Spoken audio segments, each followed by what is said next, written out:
how do we create the space for a conversation with the private sector, for instance, around the Sustainable Development Goals?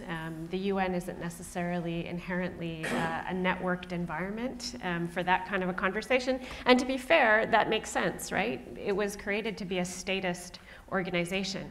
But again, the reality is that if we're going to establish progress against the SDGs, if we're going to achieve the ambitions that we've all set out for ourselves, the institution is going to have to shift. It's going to have to create spaces where there's a more meaningful conversation with the private sector, for instance, but not just the private sector. One of the things we were talking amongst ourselves about earlier was it has to create a space for more meaningful partnerships at a variety of different levels. So that means creating spaces for cities and mayors, where I think, frankly, some of the most interesting work to advance the Sustainable Development Goals is happening. It's at the local level, it's at the city level.